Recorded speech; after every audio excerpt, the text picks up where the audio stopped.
We're going to talk about money. Money, money, money. For the last few years, money has been a hot topic in the world, on the news. Now, I got to say, I don't watch the news. But what I hear on the streets is that money is a hot topic. And it's one thing that I feel really passionate about in terms of working with women in particular, because I think that we have so many money mindset things that we don't even realize we have. And we got to unearth them. So today we are talking about 3 money mindset shifts, or really it's like 3 secrets of the way that people who have money, how they're thinking about money differently. All right. And that's it. That's the topic of today's Expedition to Soul podcast. We know that you were born magical. We know that you are intuitive, and we know that you are brimming with everyday enchantment. Here at the Sisters Enchanted, we believe in intention, we believe in intuition, and we believe in everyday magic. Welcome in to the Expedition to Soul podcast. Welcome in. I'm Sarah, founder of the Sisters Enchanted, and money, the money conversation. Nobody likes to talk about money. Well, some people really do. I actually love to talk about money. I think more people should talk about money. I love to talk about money because I know what it's like to have no money. I grew up, I would definitely not say that I grew up with money. It was a common thing that my parents argued about as divorced parents, and who's paying for what. And then I started working full time at an early age, and I spent a lot of money I shouldn't have spent, learned a lot of lessons. I've been in $20,000 plus of consumer credit card debt. I've been in $25,000 of medical debt at one time. I have been in student loan debt. Like, I get it. I get the money thing. And also, as a successful business owner, a successful self-employed person, I am the sole income earner in my family. My husband does not bring home a paycheck of any kind. I and I'm responsible for paying a lot of people. I'm responsible for all of Team TSE and making sure that they're, my commitment to them has been upheld. And so I get it. I get this money thing. And I also have learned, what it was like before and what it's like after, in terms of what it's like to think of money different when you're not so worried about it. And what's interesting for me in my story is that I became self-employed by accident. I was pregnant and about ready to have my daughter, and she was born in mid-July, May, the first, like May 1st, right around there. I was working for a small business at the time. So I was working for a small business owner who she had less than 20 employees. I worked by myself actually in an office all on my lonesome. And um, she called me, and I just had this gut feeling. I was like, she's going to close my office. And she did. And she did offer me another position, but I would have to drive an hour to work. And I was, close to having a baby. So I just was like, well, I either go get a job or I work for myself. And I decided to work for myself. At that time, though, we were having a baby. And as self-employed people, didn't have health insurance that would cover maternity care. And my daughter ended up in the NICU, and I had a C-section and, a lot of medical bills associated with that. And that's when I became self-employed. So I also know what it's like to start a business when you literally have no money and you have bills to the tune of $120,000 landing on your doorstep. That's exactly where I was when I started the Sisters Enchanted. And I had just come off of paying off my consumer credit card debt. So it was a lot happening. And even in that transition, I couldn't have made that transition if I didn't start thinking about money in a different way, because I had so little money that it would have been very easy for me to say, I can't do this. I can't spend this money because it's our last $50. I can't invest in this thing because I don't know what's going to happen. And learning to change my mindset around money in that moment, I think, is really what led me to being successful and persevering, even when it felt really hard. And like what I was doing was absolutely insane. So here's these 3 mindset shifts, or they're kind of like secrets, the way that you got to change your mindset around money. And we're talking about this today again because of the conversation around the world and money.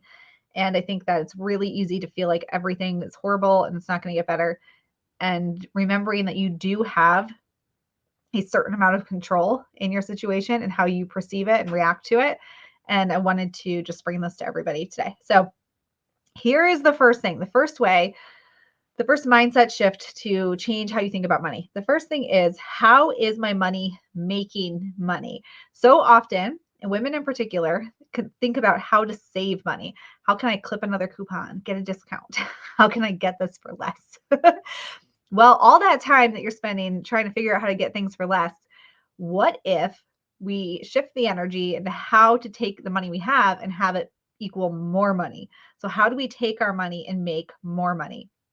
Now, there are some societal systemic roadblocks built up for us, right? Because if you already struggle to have any money, it's really hard to just take that money that you have and make more money with it.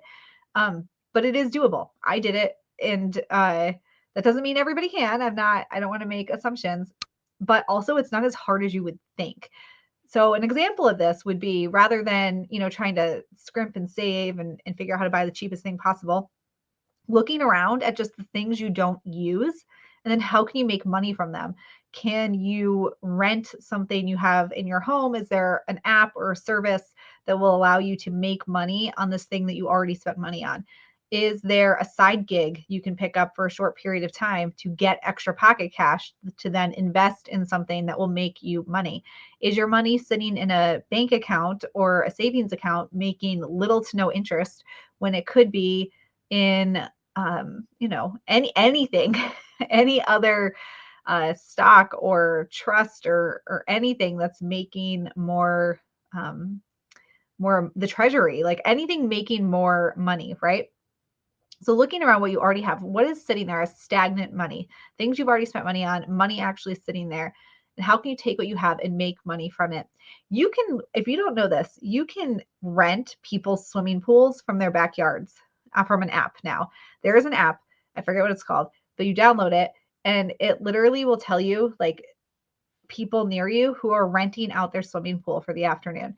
There are ways to make money with all of the excess that you have sitting around, but we spend our time focusing on, how do I do less? How do I, haggle this price down, get another discount, spend 2 hours clipping coupons and going to 5 grocery stores when you could make money with the money you have or with the money you've already spent. But how are you doing that is the question. So that is the first mindset shift, is just how do you make more money with the money you have, as opposed to all of the time and effort that goes into saving money, and shifting that mindset. So I used to do couponing and go to 5 different grocery stores, but I quickly realized that I could take the like $40 that I was saving, put it into my business, and make $120 instead of all the time it was taking me to save $40 and travel around and spend half a day grocery shopping. So how do you make the money that you have work for you? The second mindset shift is, what is your time worth? What is your time worth? And again, all kinds of systemic, like societal stuff. Women who work at daycares, for example, if you're a childcare provider, make like gross little money for what they do compared to skilled laborers who might even just be traffic control people for like the people working on the power lines, right? And you're like actually influencing and raising humans for a living and are making way less money. So there are definitely barriers to this that I fully acknowledge. And also, this is why we have to change the way we think about money to break down these barriers. Because if we don't break them down, they're not going to go anywhere. Someone has to break them down. So what is my time worth? And your time is not just worth a dollar amount. So your time is not just worth whatever you make at your job. Or if you're a stay-at-home person who cares for kids or parents or whoever, your time is not just worth some like hourly amount. Your time is also worth all of the things you're not doing by spending your time doing something else. I see this particularly with self-employed people who way undervalue what their hourly time is, because the time you're putting in to work is time away from getting new clients or customers, or time away from your family, right? So it's not just the amount. When you go to work every day, or when you care for other people or whatever it is that you're doing with your time, it's not just that hour. it's also what you're not doing. You're losing like time in another area, right? And that all comes into what your time is worth. And this isn't just about your job, it's also about your rest. So if you are so exhausted that you're making broke, poor decisions because you're tired, and so you're just like binge ordering DoorDash, and you're, don't have any gumption to do something that will make you money, right? Because you're exhausted. So your time, what it's worth your energy also. And when you are saying yes to doing things, that's at a loss to something else. So that's the second one. What is your time worth? And it's not just looking at the dollar you get paid an hour, or, if you are a stay-at-home mom, how much you are saving in daycare an hour. Nothing, it's not just that. It's also the lost opportunity that, the opportunity cost of saying yes to doing the thing you're doing for that hourly rate. So those are the first two. What's my money worth, and what is my time actually worth? Or how do I make more money? How do I make my money work for me? Sorry, I said that first one in a weird way. Number one, how do I make my money work for me? How do I make more money with my money? Two, what is my time worth? That's the second one. And that, also use that to make decisions. So when you're going to say yes to, like laying on the sofa, or, which is fine to do that sometimes, but if you're doing that like every Saturday for 8 hours and you don't have any money, maybe consider something different. Or like saying yes to a party that you really don't want to go to, or whatever. What's your time worth? The third one that people, a mindset shift to make, is how you can actually do things quicker sometimes when you spend money. So folks will struggle to spend money and justify spending money and say, I should save, I should, not waste, or whatever. But sometimes spending money will make a result happen in significantly less time. So an example of this would be if you were to declutter your whole house, right? Maybe it makes you really overwhelmed and anxious, and you drag your feet on it, and it's taking months and months. And for months and months, you're arguing with your partner or your kids or whoever, and you're so unhappy and you're miserable. And you could have hired somebody to come help. You could have hired an organizer, or like a house cleaning service, somebody who specializes in decluttering, but you didn't want to spend the money. And now you're 6 months into battles and arguments, right? Where if you had just spent that money to begin with, it would have been done, and you would have bought back all this happiness. You would have bought back energy to do something, maybe to make that money back, or you could have sold some stuff that you were decluttering and made that money back. So one of the mindset shifts around money is that you can, instead of being thrifty and just doing it on your own, you can spend money to accelerate a result, which will lead to better happiness, more peace, and maybe even more money. So those are the three things that I really see, that the mindset that's different between somebody who's really stuck being broke and then somebody who's able to get to the other side of that.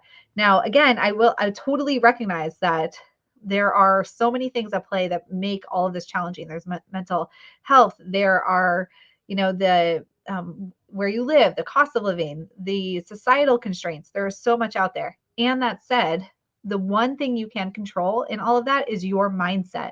You can control your mindset no matter what else is happening.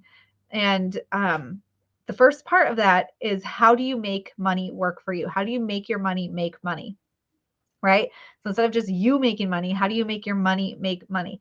The second, what's my time worth? And again, that's not just a dollar amount, because when you say yes to something that makes you money, you're saying no to other things. And that should play into what your time is worth for you. And then three, spending money to accelerate a result. So hiring the person to help you, like the health coach, to help you work on your health mindset. Like us at the Sisters Enchanted. I don't know how many people have told us that we helped them. One person actually said we got them farther in like 3 months than they got in one whole year, 7 years or something. I think of like therapy or working on their own. We got them farther in a very short period of time than they got trying to do it on their own for years. So you can hire people or pay for services or pay for something to accelerate your results, where you're actually in a better mindset place, or you're in a better happiness place, or you're actually open to opportunity and you feel more relaxed, so then you don't have the anxiety around asking for a raise, and then you make more money, right? And this is that piece where, what is my time worth, comes back in, because It's not just money on the table or money in your bank account. If you don't feel confident, if you don't feel relaxed, if you're doing like a crap job at work because you're so tired all the time, you're not going to ask for more money. And so getting in the position to take care of your confidence, take care of yourself, get the rest you need, right? Accelerating that result can help you to ask for more money and make your time worth more. And then you have more money to put into things that will make you more money. So those mindset shifts are key. And I think spending to accelerate is one that I see people really not do, drag their feet on spending money in an area because you just feel like I should be able to do it alone. I should be able to fix this. I should know better. Like there's something wrong with me because I need some help in this area. And that's not the case. You know, we spend money to on medicines. We spend money, you know, if you have kids, you probably spend money on whatever they need, like a tutor if they need it, or extra, I don't know, whatever, whatever they need. You'll figure it out, right? But as adults, we feel like, well, I just should be able to do it. So why would I spend money on this? Um, and that can't be farther from the truth. Like we need help, just like a kid would. And so spending money to accelerate a result. All right. Those are my 3 mindset shifts, I guess, my secrets to changing your mindset around thinking about money and getting out of a really stuck place. And this is said from a person who has been very broke. And again, when I started the Sisters Enchanted, I spent literally $50 and wanted to be sick to my stomach. And I have never been more glad that I spent that $50. I'm so glad I thought to do that. And every lesson that came with it. But if I didn't change my mind on these 3 things, I would still be clipping coupons and, you know, probably living paycheck to paycheck and really just definitely not living the life I live now. And it's these 3 things that I can really tie that. I can follow that thread back to the beginning and see where I had to change the way I thought about things to get to a different place and be in the place where I felt even able to be responsible and like worthy of, right? And able to receive more money. All right, that is it for today's episode of the Expedition to Soul podcast. One of the ways, though, that we can help you is through our Magic Week program, which is starting very soon. In Magic Week, it's super affordable. We go through the expansion archetypes. You'll learn yours, you'll uncover your expansion archetype, and we will tell you how you sabotage and manifest based on that archetype specifically. So we are doing this in March. And when you register, you also get access to our Expedition to Soul materials, and you can dive into those right away. You can find the information at signup.thesistersenchanted.com/magic week. So go check that out, get registered. And until next time, I hope that you have an enchanted rest of your day ahead. Bye.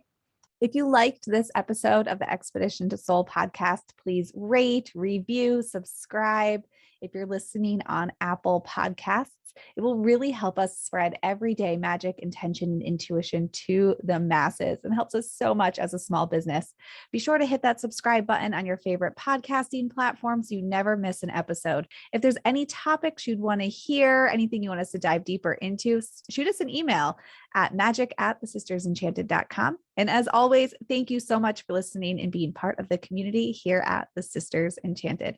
And we'll see you in the next episode.